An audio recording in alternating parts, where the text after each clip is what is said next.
Assalamualaikum adik-adik semuanya, ketemu lagi dengan belajar bersama Mutiara. Ini adalah video kelanjutan dari bab 3 Bahasa Indonesia kelas 5 SD, yaitu ekspresi diri melalui hobi. Video sebelumnya kita telah belajar mengenai awalan me dan akhiran lah dan kan. Sedangkan video kali ini kita akan belajar tentang teks prosedur dan menulis surat. Untuk link video part 1-nya, lihat di deskripsi ya. Bahas bahasa, masih ingatkah kalian cara menulis surat yang baik? Nah, jurnal membaca kali ini memberikan contoh bagaimana menuliskan surat pribadi kepada tokoh pada artikel yang sedang kalian baca. Seandainya dapat menulis surat kepada tokoh utama, apakah yang akan kalian katakan dan tanyakan kepada tokoh tersebut? Tulislah surat pada selembar kertas. Perhatikan unsur penulisan surat pada contoh. Pertama, tempat dan tanggal penulisan surat, yaitu Surabaya 16 Agustus 2020. Lalu, nama dan alamat penerima surat, yaitu untuk Jeffrey, Jalan Walanda Maramis. Lalu, ada nama pengirim, dan nomor 4 ini adalah pembuka surat. Kenalkan, namaku Doni, aku tinggal di Surabaya, aku seumuran denganmu. Yang kelima itu ada isi surat, dimulai dari aku membaca cerita tentang kamu di surat kabar sampai dengan aku ingin membuat model gajah dan jerapah. Itu adalah isi surat. Ada kalimat penutup yang kuharap kamu mau menjadi temanku, aku tunggu balasan darimu ya. Dan yang terakhir ada salam penutup, yaitu salam teman barumu Doni Waluyo. Untuk lebih memahami tentang bagian-bagian surat ini, kamu bisa ulang videonya dan di-pause dulu ya. Membaca. Teks prosedur adalah tulisan yang memuat petunjuk secara urut dalam menghasilkan suatu karya. Perhatikan ilustrasi di bawah ini untuk memahami teks prosedur dengan lebih rinci. Teks prosedur itu ada judul. Tuliskan judul yang membuat pembaca memahami apa kreasi atau penjelasan yang kamu buat.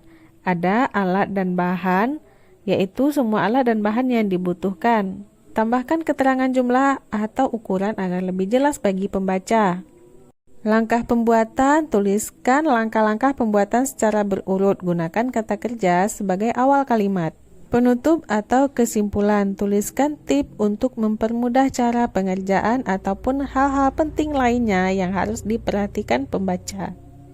Tujuan penulisan, memberi panduan kepada pembaca untuk menghasilkan karya sesuai yang diinginkan. Ciri-ciri teks prosedur yaitu memuat alat dan bahan yang diperlukan, memuat tahap kegiatan yang berurut, menggunakan kalimat perintah yang singkat dan jelas, menggunakan kata kerja aktif. Kapan kita menggunakan teks prosedur? Yaitu untuk membuat resep makanan, menjelaskan aturan permainan, membuat panduan eksperimen sains, dan memberikan arah atau panduan. Urutan teks prosedur ada judul, alat dan bahan, langkah pembuatan, dan tip atau kesimpulan. Contoh ragam teks prosedur, yaitu judulnya cara membuat jus buah dengan menggunakan blender. Alat dan bahan, potongan buah, air, es batu, dan blender. Cara membuatnya itu dari siapkan potongan buah, air, dan es batu sampai sajikan jus buah dalam gelas 1-7 ya. Lalu bagian akhir ada kesimpulan. Mudah bukan? Jus akan terasa lebih enak jika diminum dalam keadaan dingin dan segar. Juga ada tipsnya ya.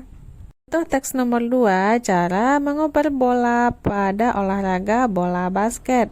Ada alat dan bahannya juga, ada langkah-langkahnya dari 1-3. Lalu ada pula tip dan kesimpulan. Latihan ini sangat berguna untuk meningkatkan kemampuan mengoper bola setinggi dada untuk jarak dekat selama berlatih. Jadi udah ada ya teks 1 sama teks 2. Kalau yang teks 1 itu cara membuat jus buah, dan yang teks 2 cara mengoper bola pada olahraga bola basket. Dengan adanya contoh teks 1 dan teks 2 ini, kamu bisa lebih memahami apa itu teks prosedur. Saatnya latihan, lengkapi petunjuk cara membuat mie rebus sesuai dengan gambar di bawah ini. Sudah ada kata-kata yang akan ditambahkan ya, mulai dari hidangkan sampai dengan tambahkan. Perhatikan dulu gambarnya ya, ada gambar 1, 2, 3, dan 4. Perhatikan gambar nomor 1, itu terlihat air sedang dipanaskan. Maka nomor 1 adalah panaskan air dalam panci dengan api sedang. Lalu perhatikan gambar nomor 2, airnya sudah mendidih dan masukkan mie-nya. Jawaban nomor 2 berarti setelah air mendidih, masukkan mie ke dalam panci. Gambar nomor 3 itu sudah ada mie, telur, bawang, dan sayur. Di atasnya juga ada tambahkan garam dan lada. Sehingga nomor 3, masukkan telur, potongan sayur, dan irisan bawang. Jangan lupa tambahkan sedikit garam dan lada. Gambar nomor 4 itu mie-nya sudah selesai dihidangkan. Sehingga nomor 4 adalah aduk-aduk mie selama 2 menit. Setelah matang, angkat dan hidangkan pada mangkuk. Mie siap disantap. Nomor 2, perhatikan gambar di bawah ini dengan saksama. Gambar di bawah ini menunjukkan prosedur mencuci tangan yang benar menurut petunjuk dari Kementerian Kesehatan. Sekarang, urutkan kelima kalimat di bawah ini agar menjadi sebuah teks prosedur mencuci tangan yang benar. Perhatikan gambar 1, ada air mengalir. Gambar 2 diberi sabun. Gambar 3, sabunnya sudah berbusa. Gambar 4, bilas lagi. Dan gambar 5, keringkan. Kolom nomor 1, bersihkan bagian bawah kuku-kuku. Perhatikan gambar yang membersihkan bagian bawah kuku-kuku adalah nomor 4. Lalu basahi seluruh tangan dengan air bersih mengalir. Itu adalah bagian pertama ya, gambar nomor 1. Keringkan tangan dengan handuk, tisu, atau keringkan dengan diangin-anginkan. Itu jelas ya, adalah gambar nomor 5. Karena gambar nomor 5 dikeringkan dengan handuk atau tisu, itu gambarnya. Gosokkan sabun ke punggung, telapak, dan sela jari. Yang ada gambar sabunnya hanya gambar nomor 2. Dan kolom terakhir adalah bilaslah tangan dengan air bersih mengalir hingga tidak bersabun lagi. Itu adalah nomor 3. Sehingga urutan kolomnya itu sesuai dengan gambar 4, 1, 5, 2, dan 3. Menyimak, perhatikan gambar di bawah ini dengan saksama. Ini adalah kreasi membuat kucing dari kertas origami. Sekarang siapkan kertas origami atau kertas berbentuk persegi lainnya di atas meja. Siapkan pula pensil atau pulpen berwarna. Simaklah petunjuk dari guru tentang langkah-langkah membuat kreasi ini. Setelah selesai, bandingkan hasilnya dengan gambar. Apakah sudah sesuai? Apakah ada teman kalian yang perlu dibantu? Ajarkan kepada teman kalian cara membuat kreasi kucing di atas. Untuk membuat kreasi origami lainnya, kalian dapat melihat petunjuk pada tautan berikut. Kamu bisa copy paste tautannya ya. Lalu kerjakan latihannya. Salin kembali dalam buku tulis langkah-langkah untuk membuat kreasi kucing dari kertas origami. Di sini kamu berlatih membuat teks prosedur. Kreativitas. Apakah di rumah kalian ada kardus yang tidak terpakai? Jika ada, kalian dapat meniru cara Jeffrey memanfaatkan kardus tersebut menjadi sesuatu yang kreatif. Kali ini, Jeffrey akan membagikan cara membuat hewan mainan dari kardus bekas. Cobalah, ini mudah sekali. Jika sudah selesai, kumpulkan semua mainan hewan yang dibuat teman sekelas kalian.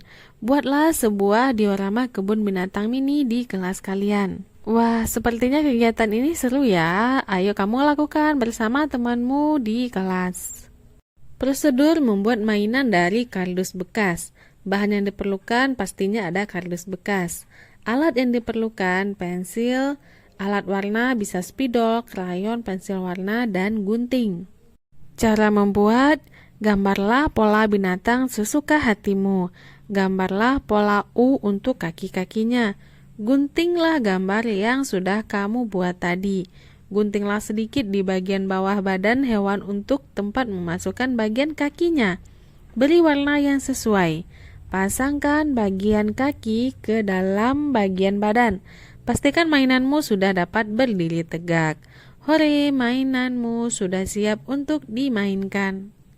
Setelah berhasil membuat kreasi dari kardus bekas, jawablah pertanyaan berikut. Nomor 1, apakah tujuan penulisan teks prosedur? Tujuan teks prosedur adalah memberikan petunjuk secara urut kepada pembaca dalam menghasilkan suatu karya. Nomor 2, apa sajakah bahan-bahan yang diperlukan? Bahan yang diperlukan adalah kardus bekas. Nomor 3, berapa langkah yang diperlukan dalam membuat mainan? Sesuai dengan teks tadi, ada 6 langkah yang harus dilakukan untuk membuat mainan dari kardus bekas. Nomor 4, bagaimana bentuk pola untuk membuat kaki? Pola U digunakan untuk membuat kaki-kaki hewan. Nomor terakhir, nomor 5, apa tujuan menggunting bagian bawah pola badan? Guntingan pada bagian bawah badan hewan ditunjukkan untuk tempat memasukkan bagian kakinya. Lanjut ke latihan ini, bacalah pernyataan di bawah ini dengan saksama. Kemudian tentukan apakah pernyataan tersebut benar atau salah. Nomor 1, menggambar pola U dilakukan sebelum menggambar pola binatang. Salah ya, harusnya menggambar pola binatang yang didahulukan. Alat yang digunakan adalah kardus bekas. Nomor 2 juga salah, karena kardus bekas itu adalah bahan, bukan alat. Nomor 3, pola digunting setelah selesai digambar. Benar ya, sesuai dengan teks prosedur tadi. Membuat mainan dari kardus bekas tidak memerlukan lem. Benar juga ya, karena di bagian alat itu tidak ada lemnya. Nomor 5, pengerjaan selesai saat model hewan dari kardus bekas sudah dapat berdiri tegak. Itu juga benar ya, karena poin terakhirnya adalah pastikan mainanmu dapat berdiri tegak. Menulis, setiap orang memiliki hobi yang ditekuni. Apakah hobi kalian? Nah, sekarang saatnya berbagi melalui tugas menulis berikut ini. Simak baik-baik petunjuknya. Pertama, tuliskan pada buku tulis sebuah prosedur untuk mengajarkan cara melakukan atau membuat sesuatu sesuai dengan hobi kalian. Beberapa contohnya adalah cara memasak nasi goreng, melakukan servis pada olahraga bulu tangkis, membaca not, menggambar pemandangan, menata tempat tidur, dan lainnya. Itu sesuai dengan hobimu ya. Ikuti contoh teks penulisan prosedur yang memuat judul, tujuan, alat dan bahan, serta langkah-langkah dan penutup. Sertakan gambar atau diagram sebagai ilustrasi penjelas. Gunakan latihan tentang penulisan teks prosedur pada kegiatan-kegiatan sebelumnya sebagai panduan. Selamat mengerjakan! Akhirnya selesai sudah pembelajaran kita pada bab ini. Nantikan video-video selanjutnya masih pada channel ini, Belajar Bersama Mutiara. Terima kasih bagi adik-adik yang sudah menonton. Mohon maaf apabila banyak salah. Terima kasih atas perhatiannya. Assalamualaikum.